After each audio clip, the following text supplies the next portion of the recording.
Now, earlier this week on Prime Time, politics in Kano spilled into the language of betrayal and history. Buba Galadima, a member of the Board of Trustees of the NNPP and a loyalist of Senator Rabiu Kwankwaso, described Governor Abba Yusuf's defection to the APC as, in his words, the worst betrayal in the history of humanity, placing it alongside Judas and Brutus, and warning that Kano's political soul had been traded for personal survival.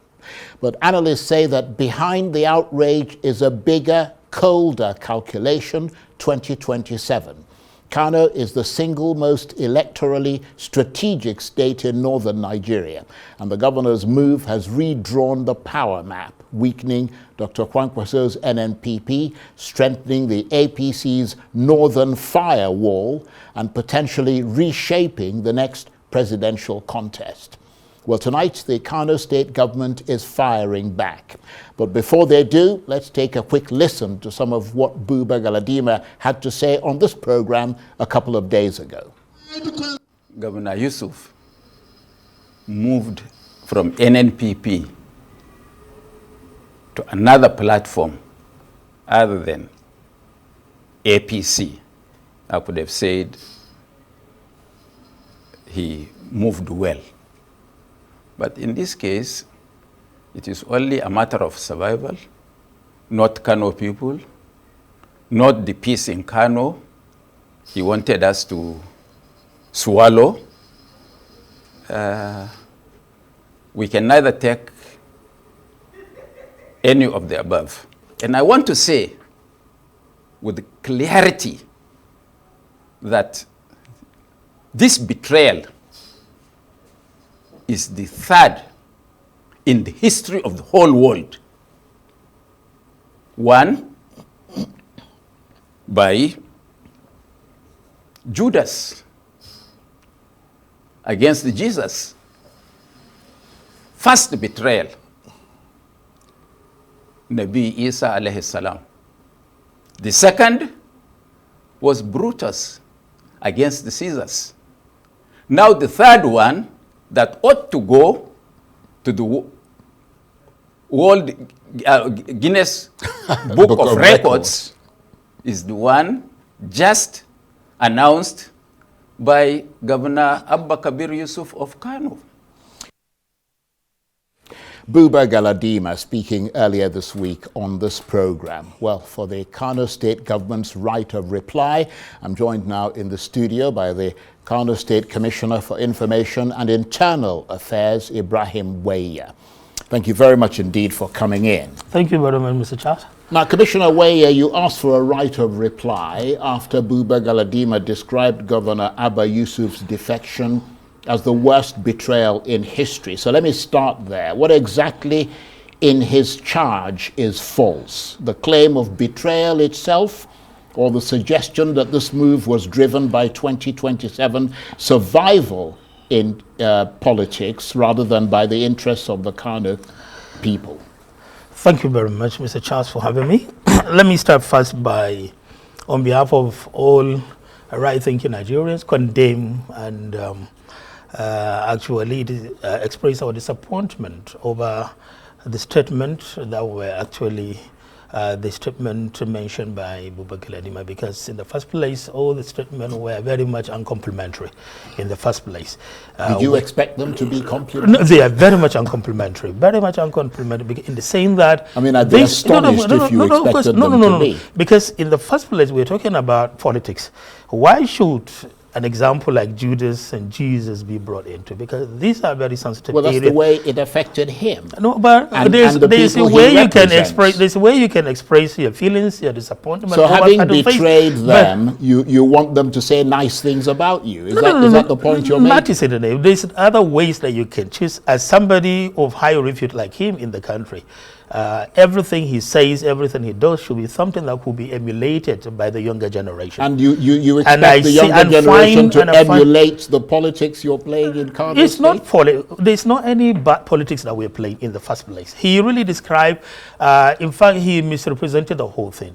But I'm not surprised. In the first place, he does not even understand actually how the interplay of the politics in Kano is concerned, because he's not from Kano, he's from Yobe, and I expect him that all that he will be saying as far as the national politics is concerned should be something that will be reflecting Yobe state politics, not Kano. Well, I mean, he is, so I don't mean to interrupt you, but I just need to clarify certain things. He's the secretary of the Board of Trustees of the NNPP.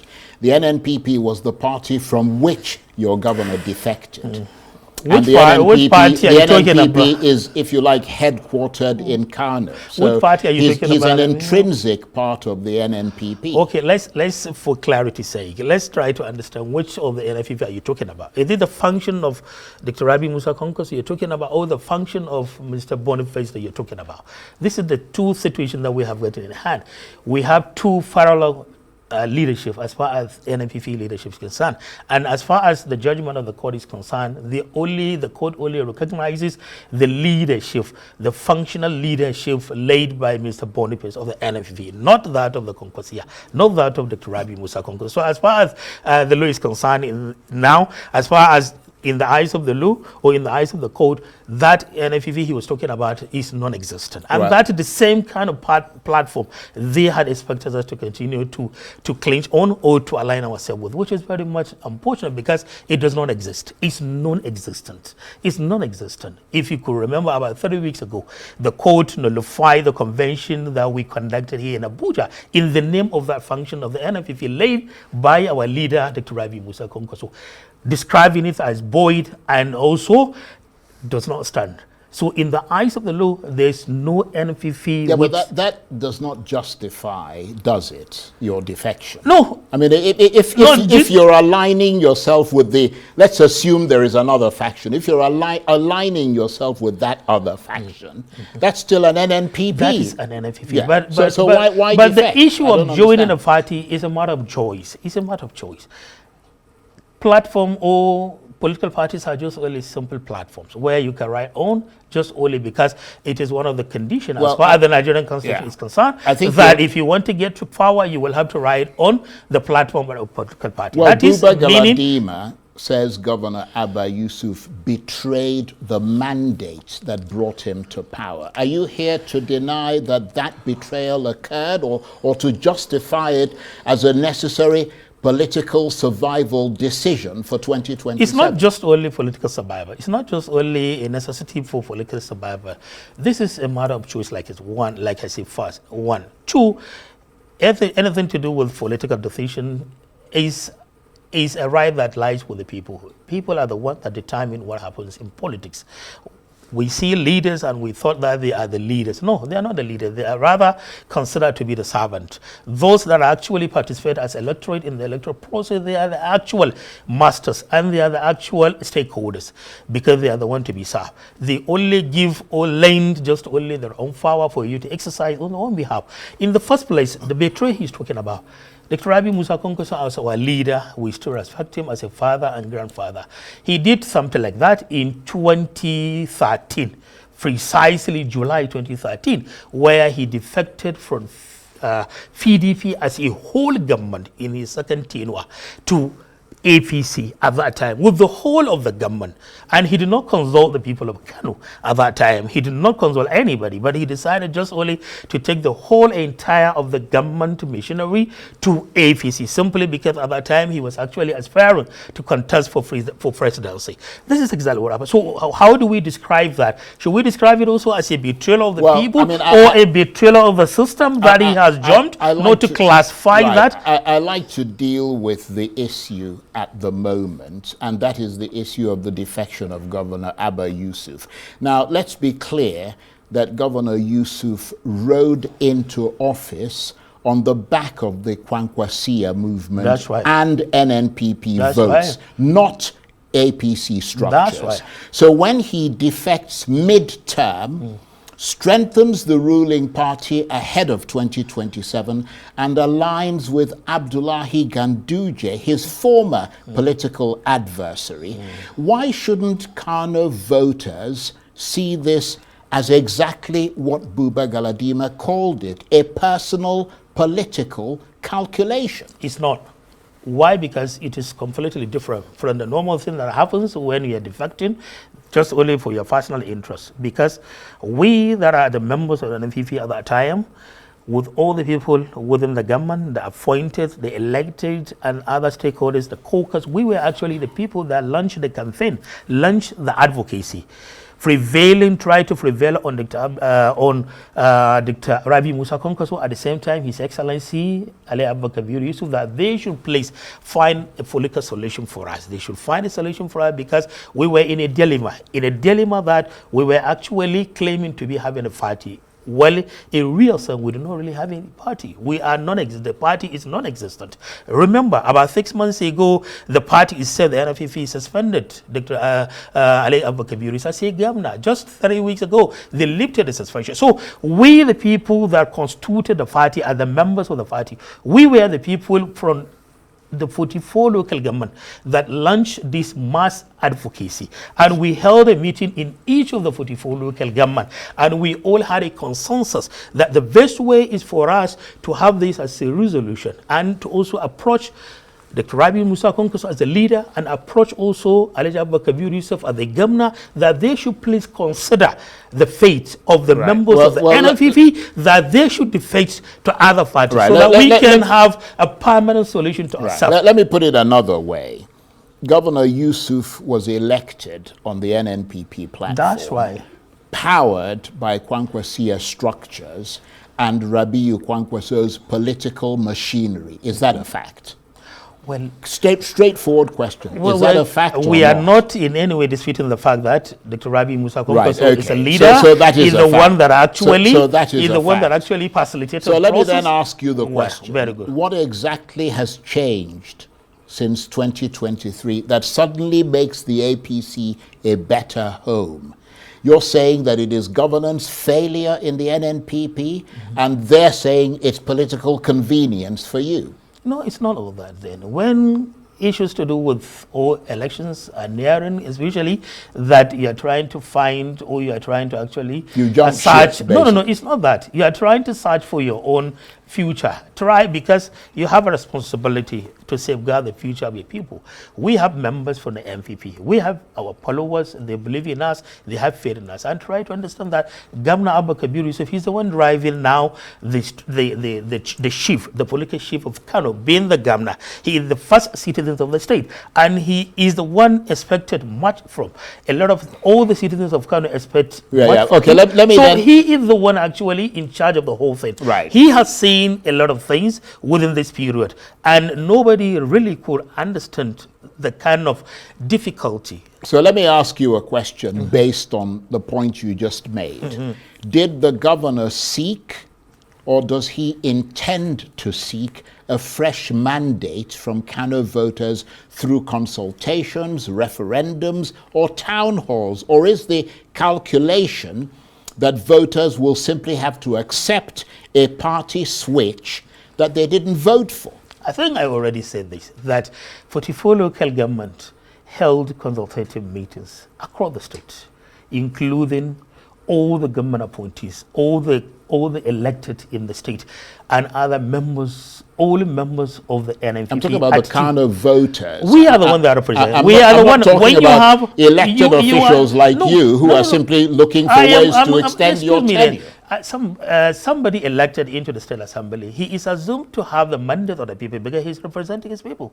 He is assumed that anybody elected as a member representing a particular local government, he is believed to be representing the entire local government because they are the ones that have actually laid their own mandate to him. So therefore, it is assumed that whatever he's going to do, he's going to do the same thing that they will be pleased with, and he's going to represent them because he has already taken an oath that yes, he's going to represent their own interests, and he wouldn't get himself involved into anything that will be very much dangerous to them, or that would not be will hurt their own feelings. So that is exactly what happened. We all had a consultation. Members of the State Assembly, commissioners, advisors, all other appointees, then caucus members, we all had this consultation in each of the 44 local governments. We are the one that came up with this, the whole agitation, the whole of the advocacy, we were the one that came up with. Abba Kabir Yusuf did not in any way impose himself on any one of us. Did not in any way facilitated the whole of this process. Maybe the other side will have to demand their own right of reply in order to get past some of the things you're saying. But let's change direction slightly, because for years Abba Yusuf campaigned against Abdullahi Ganduje, accusing his administration of corruption and misrule. What should the people of Kano believe now? That Ganduje has changed, or that those accusations were never serious to begin with? It's not like that. So what is it like? It's not like that. In every situation and every stage of life, we expect to improve. We expect to get reform. We expect also... No, I'm asking you. That's what I'm saying. Excuse me, that's exactly what I'm saying. Did your government prosecute Abdullahi Ganduje? Everything, all allegations, the government has not in any way withdrawn any allegations. Any corruption allegation is yet there, and it is before the judicial processes, and the government does not intend in any way to interfere in the process. We are not trying to give anybody a special cover for SAD. That is why His Excellency Abba Kabir does not interfere in the judicial process. So that is still going on there. Nobody stopped that, and nobody will stop that. That is left with the judicial. What about the optics? The optics of a governor who for years stood against somebody he accused of corruption and misgovernance, suddenly being seen holding hands together, his hand being raised by that very Mr. Charles, person. it is the first time you have seen why political advisory now coming together. I am talking about this particular situation. In Kano here, we are talking about the new Kano. The new Kano is a Kano that is now evolving in the sense that we are now trying to bring everybody on board. We are trying to unite, we are trying to also forge ahead, and we are trying to focus on the development and progress of the state. So we are now in a way now trying to set an agenda or laying foundation for reconciliation, for forgiveness. How do you mean reconciliation and forgiveness without justice? I don't understand what you're saying. Are you saying that, because you still haven't answered the question, and the question is, what should the people of Kano believe now? Because for years, Abba Yusuf campaigned against Abdullahi Ganduje, accusing his administration of corruption and misrule. What should the people of Kano believe now? That Ganduje has changed, or that those accusations were never serious in the first place? Well, as far as the Nigerian legal system is concerned, you may be accused of number of corruption allegations, but the most important thing is it is when you are pronounced guilty by the court of law.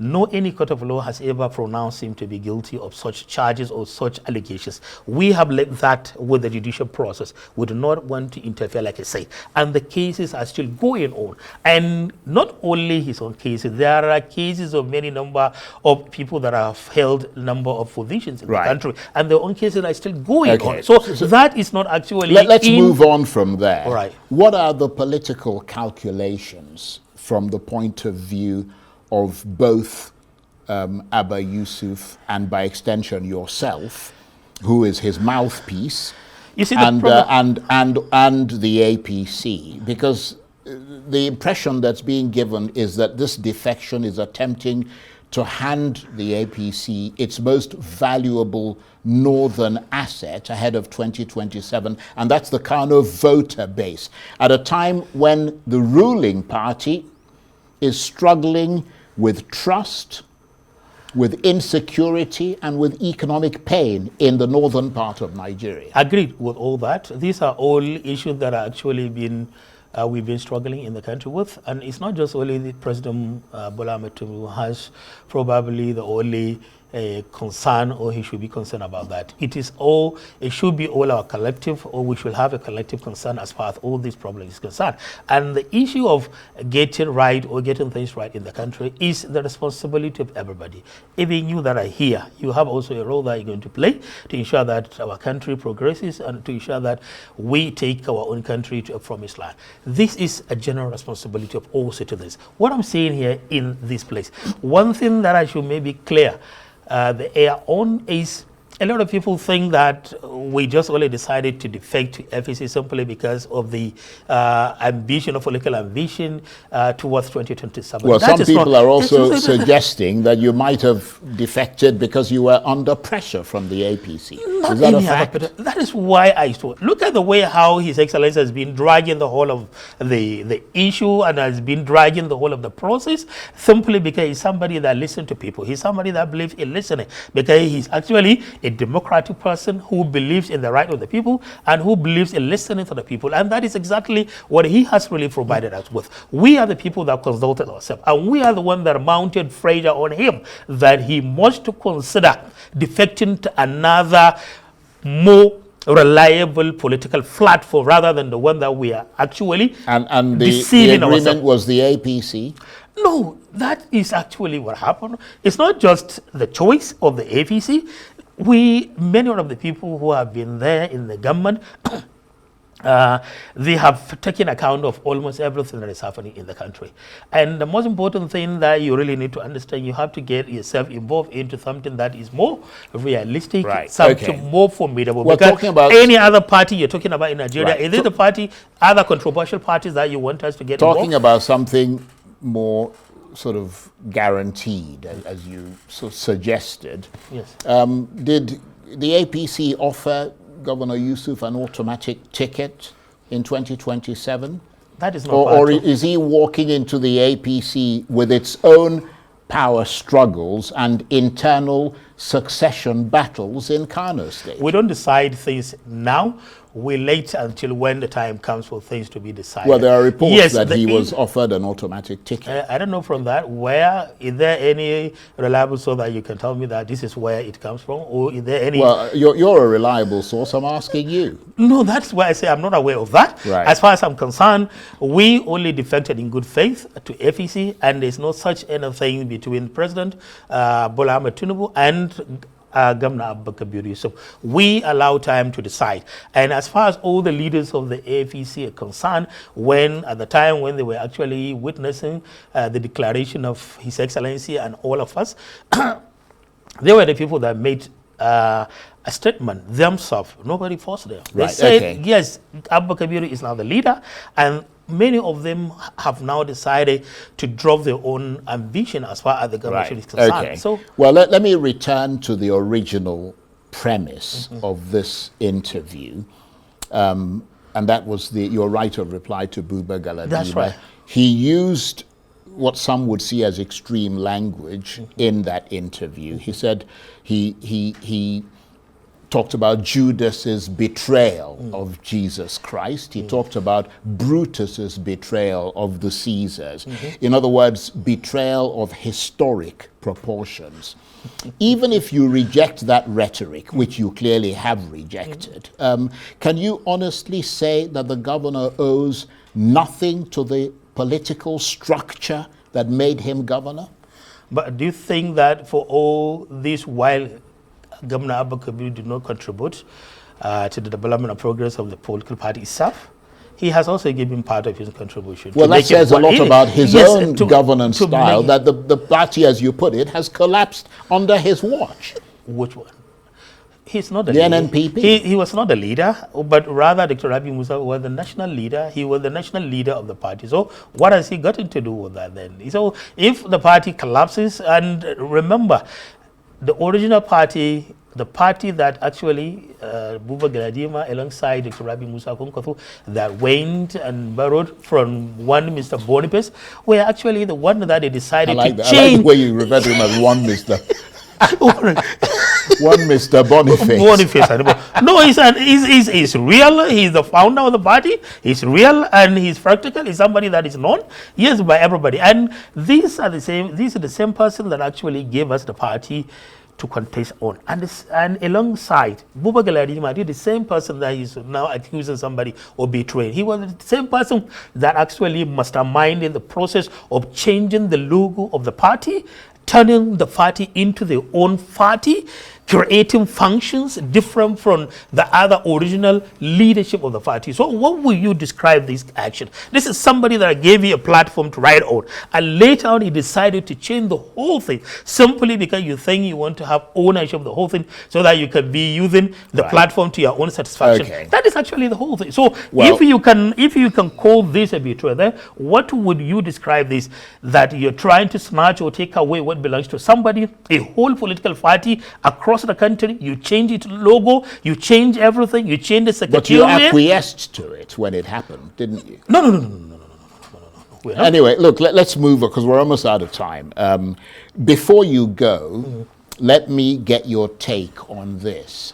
What is Kano State going to do about the existence of two emirs now that the governor has defected to the APC? These are some of the things that we've been looking at, and these are some of the things that we're very much glad and happy, simply because we have now been able to unite ourselves. All the major political heavyweights in the state have been able now to come together, and they all agree to come together for the progress and development of this state. And we are already setting the ball rolling on trying to see that all the impending problem that we have put in Kano, be it security, be it peace, be it social economic development, be it issue to do with Emirate Council, all these issues will going to be summarily be addressed and squarely. And we're hoping that very soon we are going to be producing a new Kano that will accommodate everybody, a new Kano that every citizen in the state will have a sense of belonging, a new Kano that everybody will participate in the governance process,